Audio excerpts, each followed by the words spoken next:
안녕하세요. 여러분 반갑습니다. 내일을 상상하라. 상상이 깊어지만 현실이 된다. 상상현실의 피레미입니다. 미래를 생각해 본다는 건 정말 즐거운 일인데요. 어떻게 될까 궁금하기도 하고, 그런데 미래를 안다는 건 정말 쉽지 않은 일이죠. 하지만 미래를 정말 알 수 있다면 어떨까요? 인생을 사는 데 있어 큰 안목을 가질 수 있겠죠. 무엇보다 중요한 것은 미래를 대비할 수 있다는 겁니다. 저희 채널 상상현실과 함께 하시면 그런 안목을 가지게 된다고 자신있게 감히 말씀드립니다. 오늘은 북핵의 결론은 어떻게 될까라는 주제로 말씀드려 보겠습니다. 파국이냐 해결이냐 정말 궁금하죠. 국가뿐 아니라 각 개인의 운명까지도 걸려있는 중요한 문제이니까요. 이 영상이 마음에 드시면 구독과 좋아요를 꼭 눌러주시고요. 잠시 공지 말씀드립니다. 저희 영상을 시청해 주시는 분들께 먼저 감사드리고요. 위에 이메일로 시청 소감을 진솔하게 보내주시면 선물로 제가 추천하는 예언과 미래에 대한 책을 보내드립니다. 그리고 제가 멤버십을 오픈했는데요. 일반 영상에서 다 하지 못한 이야기는 멤버십 영상에서 만날 수 있습니다. 자, 그럼 본론을 시작해 볼까요? 현대의 가장 강력한 무기는 핵무기인데요. 그런데 그 파괴력이 어마어마해서 미국을 필두로 한 강대국들과 몇몇의 소수의 나라만 보유하는 것을 허용하고 있고, 이외에는 핵 확산이 되지 않도록 금지하고 있죠. 하지만 북한은 이것을 무시하고 1980년대부터 핵 프로그램을 가동해가지고 여러 우여곡절을 겪으면서 40년이 지난 지금은 어떻습니까? 미사일에 탑재할 수 있는 핵탄두 소형화까지 완성하고 마지막 단계인 ICBM과 SLBM 완성의 코앞까지 왔습니다. 한반도를 둘러싼 4대 강국들 중 북한의 핵 보유를 찬성하는 국가는 아무도 없습니다. 우리나라와 미국, 일본이 반대하는 것은 당연하고 중국과 러시아도 찬성하지 않습니다. 왜냐하면 자신들에게 고분고분하지 않는 북한을 원치 않기 때문이죠. 하지만 북한은 생존을 위해 온갖 제재도 불구하고 핵 개발을 강행했습니다. 미국은 이에 맞서 다양한 방법으로 북한의 핵 개발을 포기하도록 압박했는데 결국 어떻게 됐죠? 모두 실패했습니다. 실패한 이유는 북한의 벼랑끝 전술과 비핵화에 대한 희망 때문이었죠. 1994년 클린턴이 영변을 폭격하려 했다가 김영삼 전 대통령이 전쟁 난다고 극구 만류해서 실제로 폭격까지는 이루어지지 않았는데요. 만약 그때 실제로 폭격했다면 북한의 핵 개발은 멈췄겠죠. 하지만 한반도에 전쟁이 일어나거나 서울을 공격당하는 등 엄청난 피해를 감수해야 했습니다.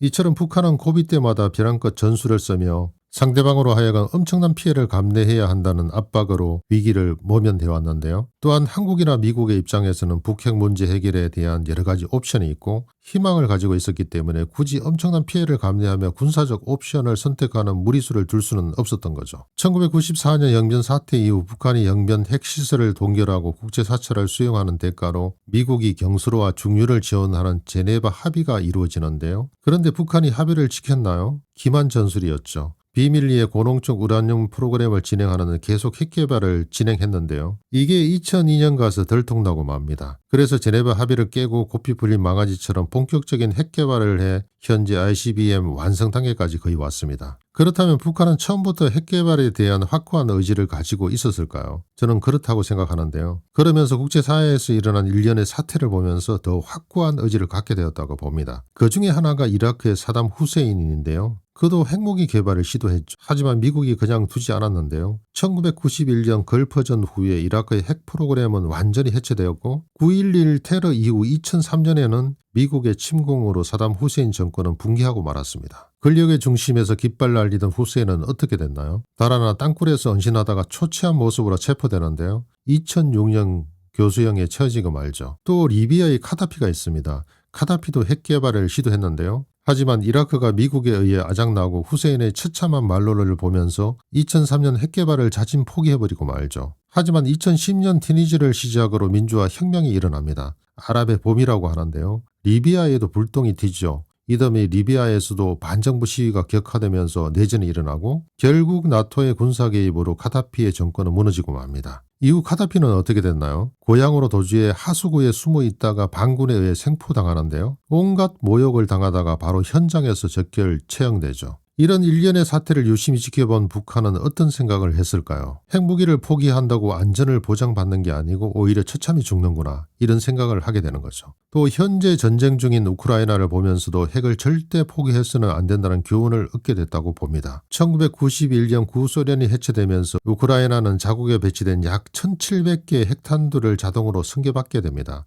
하지만 1994년 부다페스트 양해각서를 체결하며 모든 핵탄두를 러시아에 보내버리고 말죠. 핵을 포기하면 미국, 영국이 안전보장을 약속한다고 했고 러시아도 핵을 포기하면 우크라이나의 영토와 안전을 보장하겠다고 약속합니다. 하지만 미국이 지켜줬나요? 영국이 지켜줬나요? 물론 무기도 보내주고 돈도 주고 많이 지원해줬지만 우크라이나는 러시아의 공격을 받아 엄청난 피해를 보고 있습니다. 결국 못 지켜준 거죠. 러시아는 약속을 지켰나요? 새빨간 거짓말이었죠. 이런 것을 보면서 사람들은 우크라이나가 핵을 포기한 것은 큰 실수였다고 평하기도 합니다. 북한은 이런 사태를 보면서 뭘 느꼈을까요? 조약이나 각서, 종이로 하는 약속은 아무런 의미도 없다는 겁니다. 지키지 않으면 끝나는 거니까요. 그래서 북한은 핵을 포기하면 제재를 해제하고 체제 보장을 해주겠다는 말을 절대 믿지 않습니다. 이게 핵심입니다. 2019년 베트남 하노이에서 열린 북미 정상회담이 결렬된 것을 보면 북한은 핵 포기할 생각이 전혀 없다는 것을 알 수 있습니다. 북한은 미국의 대북 제재 때문에 경제적으로 너무 힘드니까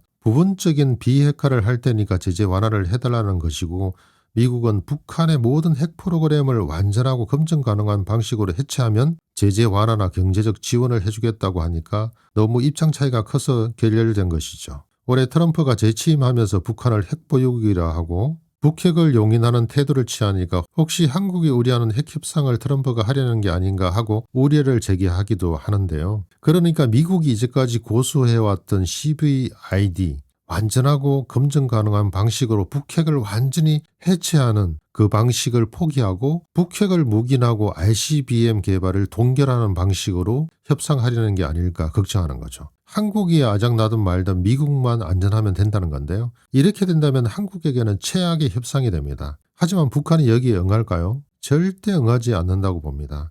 이제까지 북한이 해왔던 과정을 보면 어떤 식으로든 ICBM 최종 완성을 포기하지 않는다는 게 저희 견해입니다. 북한은 문수화된 어떤 조약이나 각서는 절대 믿지 않습니다. 오직 자신의 힘만이 자신을 지켜준다는 확고한 의지를 가지고 있기 때문에 ICBM 최종 완성을 절대 포기하지 않는다고 봅니다. ICBM 완성은 마지막 단계에 와 있는데요. 대기권 재진입 기술과 미국의 미사일 방어 체계를 뚫을 수 있는 다탄도 기술이 완성되면 끝납니다. 이것을 완성하게 되면 북한은 미국의 미사일 방어 체계를 뚫고 확실하게 공격할 수 있는 상호 확정 파괴 능력을 갖추기 때문에 이때부터는 미국도 북한을 함부로 공격할 수 없게 되는 거죠. 그래서 북한은 어떻게든 ICBM을 최종 완성하려 할 겁니다. 그 전까지는 미국이 공격할 수 있는 여지가 있으니까요. 그렇기 때문에 북미 핵협상은 어떨 때는 조금 진척이 되는 것처럼 보여도 결국 성공할 수 없게 되어져 있습니다. 북한의 최종 목표인 ICBM 완성은 미국이 절대 허용할 수 있는 부분이 아니기 때문이죠. 북미 핵협상은 제대로 잘 안 될 것이고 그렇다고 미국이 군사적 옵션을 선택해서 무작정 북한을 공격할 수도 없습니다. 그랬다간 1994년 클린턴 행정부가